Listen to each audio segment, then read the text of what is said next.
Oh, I am? Oh, okay. Yeah. Because you were talking about your slide bite. Yeah, that's lame. Slide It bite is is? lame. I It is just don't lame. understand how someone can do that and like after that happens and continue to shoot the gun like that when there's other options. Well, that's a fair question, Most but men shoot Glocks, Matt. yeah, well, I mean that's a fair question, Matt. But the thing is it would be a big project to switch to anything else. Right. True, It's a Real lot big better to project. keep cutting yourself. Yeah, so would taking every 2 months Lots of off. people, to get lots your of people heel. think it's better to keep cutting yourself. Like, yeah, I know some girls. When I was Yeah, in high see? school, they thought it was fun to cut themselves. See, that's what I mean. All right, well, welcome to the Practical Pistol Show. My name is Ben, here to answer shooting questions. On deck today, as usual, Mr. Matt Hopkins, Hi. and a very special treat for people. If you're interested in Glocks or slide bite or junk carry, you got Gabe White. Hi, everybody. He's a master of all of these things, mostly Yeah, there you junk go. carry.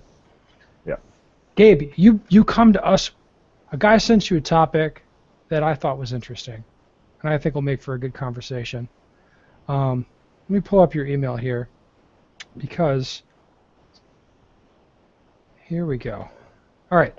If a shooter comes to USPSA matches but does not earnestly compete in the match as it is, instead shooting it tactically, taking cover behind walls made of snow fencing and plastic barrels, are they getting any kind of useful objective feedback? Are they receiving any benefit?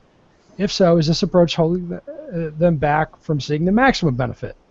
Classifiers I can understand, but I always hear full Timmy types say, I shoot matches to compete with myself. Really? On a field course you've never shot before, how is that possible? Gabe, have you heard this from the full Timmy types? Is this something you hear? I've heard it said. I don't think a lot of people have said it directly to me, but yeah, I've heard that sentiment expressed, especially on the internet. Well, what do you think about that? I mean, is it useful? Because Well, you're mostly you're like half tactical, half gamer fag. You're like kind of dipping your toe in each, you know? you think half? I'm like a Timmy through and through. You're still carrying a drop wallet, so. I'm not. Yeah, that's true. I'm not. So maybe not as much as I used to be. No, That's true. not as much as you used to be. You've been corrupted. You got bad influences in your I've life. I've not been corrupted. I've been made better by the great things that come from the competition shooting That's world. what I'm saying. You've been corrupted. Anyway, so is it useful, in your opinion? Well, I'm sure it's more useful than not shooting the match, but I think that they're missing out on probably what I think is the biggest benefit, which is the power of the competition itself, and to have you shooting under the self-imposed pressure of wanting to win. I think the best thing to do as a Timmy is two things. One, recognize that competition is not going to be realistic. It's not going to resemble a gunfight. Nothing will. You can do other things that are kind of like that. It's a technical shooting challenge. It's very, very hard, and the big benefit comes from freeing yourself from the trappings of tactics that are simply not going to apply in that environment in a time-based game, and instead avail yourself of the big benefit that it does have, which is for you to have to perform under pressure against other highly skilled shooters and try to do better than they are. Okay, so that's best practice. Let's say that somebody's not as corrupted as you are, and they're just kind of dipping in a little bit. They're like, I'm gonna go try this USPSA thing. I'm gonna shoot it tactically. I'm using cover. I'm gonna clear this stage out tactically.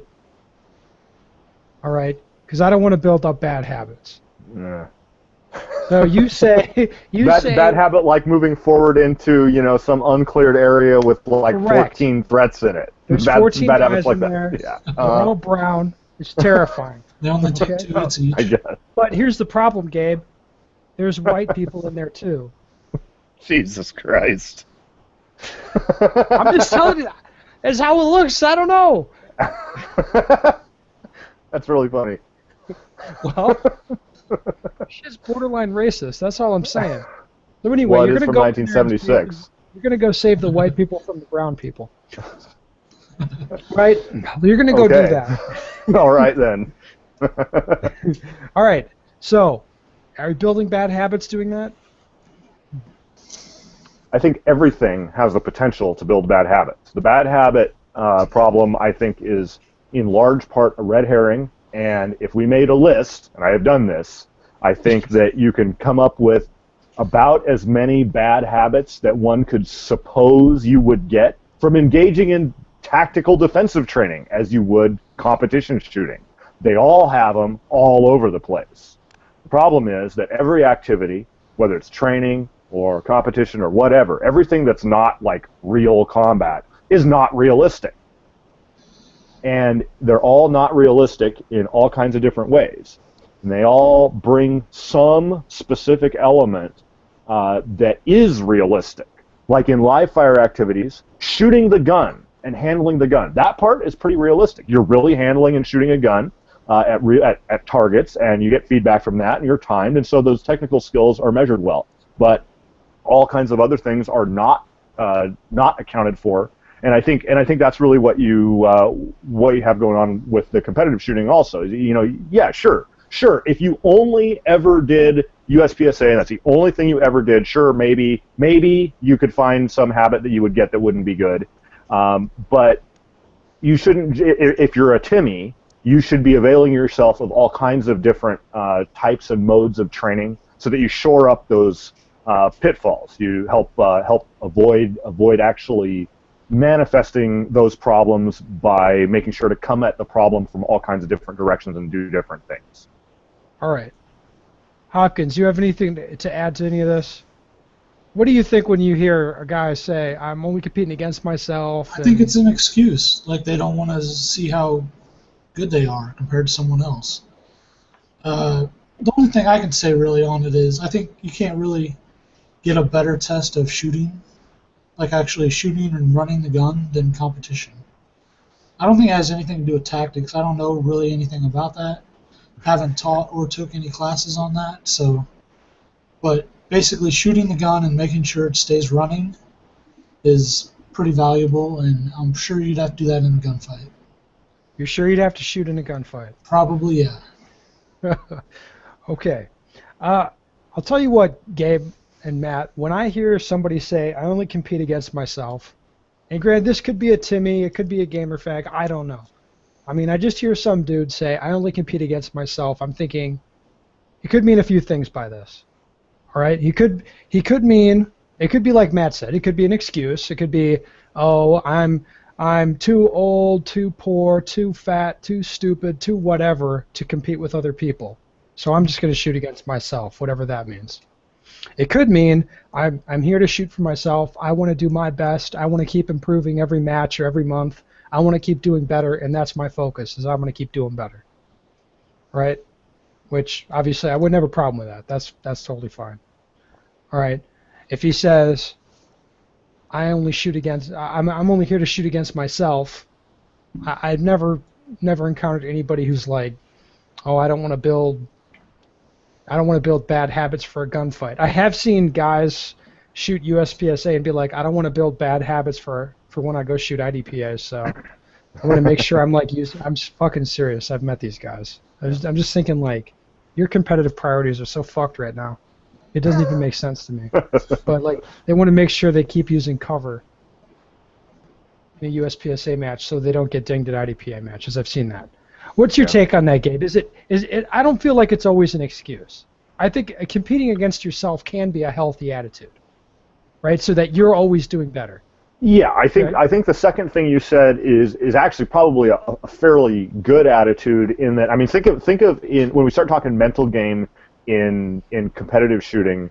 I mean, think of how big it is to head down, shoot your game. Don't worry about what everybody else is doing. Just shoot your game, and that's not incongruent with it. The second viewpoint that you expressed. How about this? How about you start shooting USPSA, and you're at Hopkins Club, and you see this Hopkins dude tear through a stage, and you're like, what the fuck? What the fuck was that? Like, I'm supposed to compete with that? Like, all right, I'm just gonna compete with myself for a while and like learn this game. And then I'll worry about beating that asshole, right? I mean, no, seriously, like maybe. Well, doesn't everybody kind of have to contend with that? For the Yeah. most part, there's, if I go to a big match, there's going to be like real competitive GMs, and they're going to kick my ass. And for now, that's kind of what it is, and I've got to deal with that.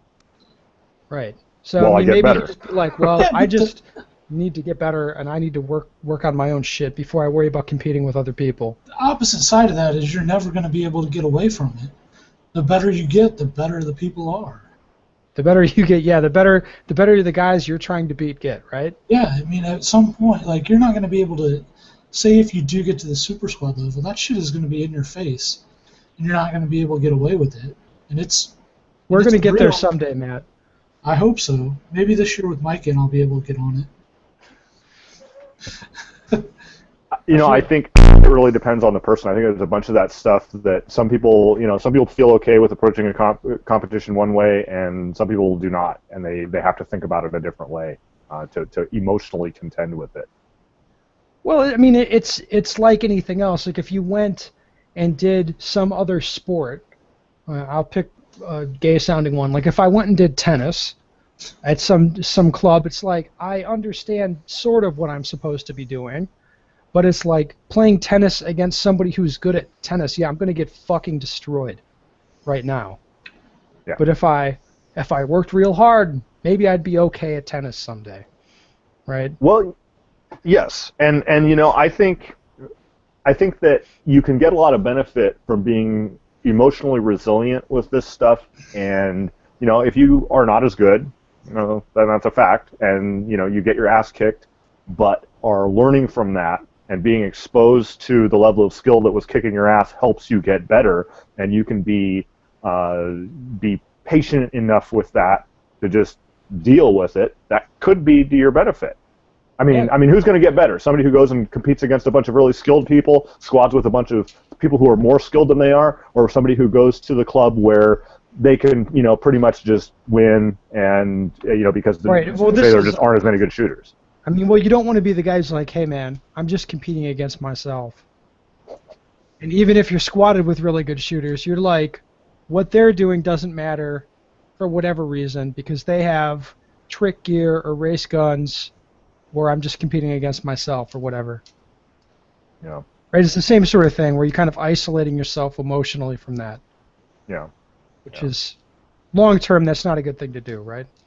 Yeah. Or maybe not. I don't know. Well, I'd kind of come at the question also from another direction. So I think there are three areas where you have to contend with translating, as a Timmy, maybe have to contend with translating your Timminess to the competition shooting.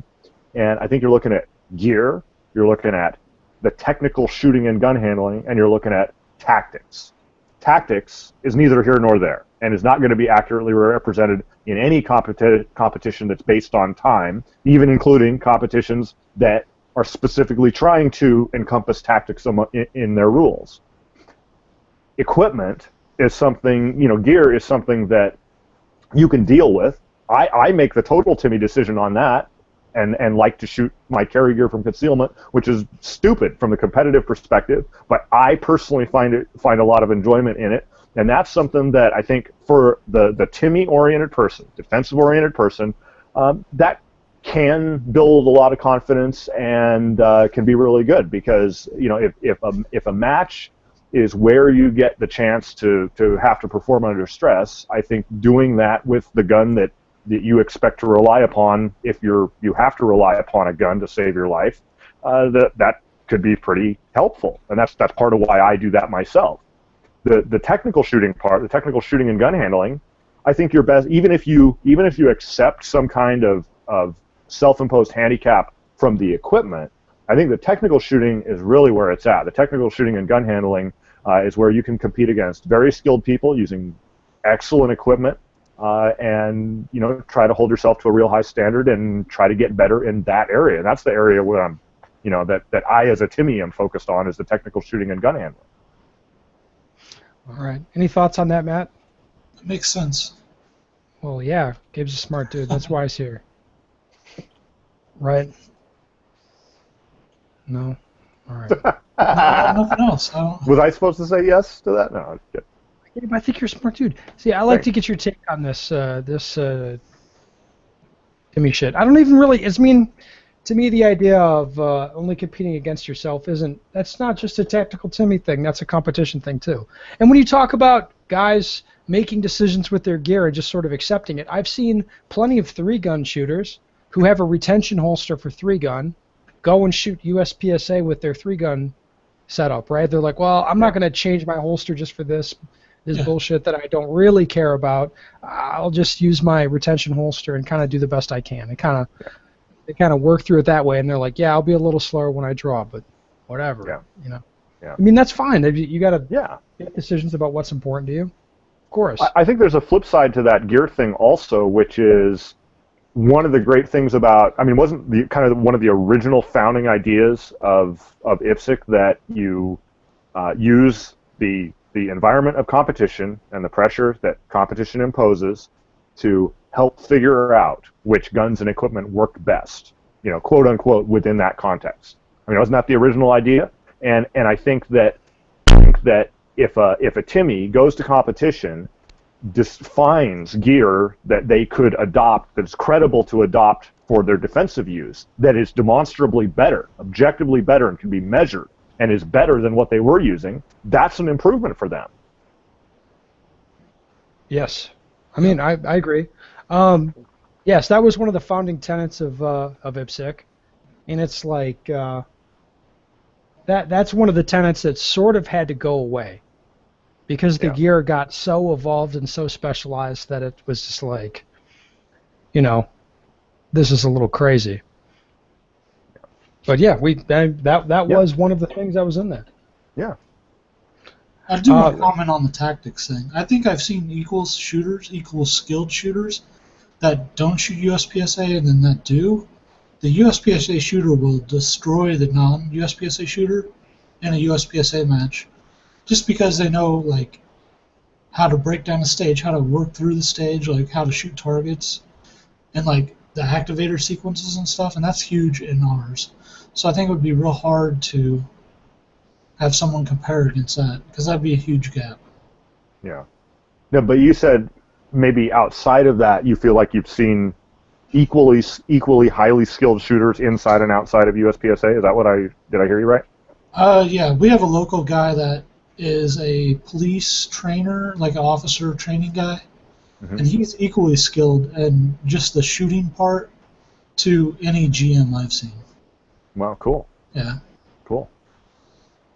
But he can't hang on a USPSA course, and then over 6 stages, it's nowhere even close. Now, do you think that is out of the stage breakdown and execution like you're talking about, or do you think there's an element of the things that he does are within tactical and defensive training are shorter and more discrete courses of fire that don't demand quite the robustness of skill level? And I'm asking that because that's a change that I felt was very demanding as I went from total pure Timmy to getting into USPSA.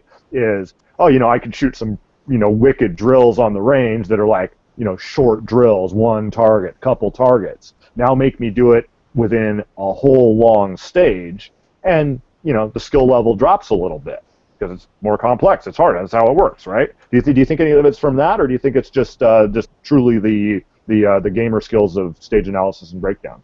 I think it could be, because if you're only doing those specific drills, like one target, shoot 4 times or whatever, it's going to be hard to transition to where you have to shoot 16 to 20 targets on some stages, and then add up all the movement, and then having the gun up and ready, just the stage tactics. I think it's definitely. And it's like this: Well, how many guys do you know that can go rip a draw under a second on the practice range? Probably quite a few, and it wouldn't take too long to have someone actually do it. Right. So quite a few people can do that, but that you very rarely see draw times under a second in a match. Right. Yes. Because it's part of a big multi-shot stage, and it's just there's so much other shit going on that people can't pull it off. Right. The same thing. Yeah. I think it compounds, though, Gabe. It does. Yeah. Yeah, Yeah, that's one of the things that's impressed me the most about USPSA. Sorry, Ben. That's one of the things that's impressed me the most about USPSA is how difficult a big, long, serial set of tasks is. There's just so many moving parts going on in a USPSA stage. And then to try to memorize that before you shoot, you know? Yeah. Right. You've never done it before? Right. To memorize that, and on a 30-round stage, I seldom shoot a 30-round stage and have everything feel right as I'm doing it, or everything goes perfect. It just doesn't really happen. So you have to be prepared to sort of adjust for things going wrong, or you got an extra shot over here, and then you just kind of fix little mistakes and move on without letting it fuck your stage. And that's hard to do. It is. I think that's one of the huge that you just said one of the other huge benefits of USPSA, in my opinion, as a Timmy, is it is complex enough. There's enough moving parts going on that you do have to make frequent adjustments on the fly. You do have to make little adjustments, a lot. And I mean, you're talking from your skill level, which is enormously high, and if so many more people make so many more little errors, because that stuff just happens. It just does, and then you have to contend with it right now, without or contend with it as well as you can anyway. Yeah. Lots of little errors. Yep. Well, good talk, yeah, Gabe. Yeah, cool. All right, this was great, Gabe. Thanks for coming on. We're going to have you again.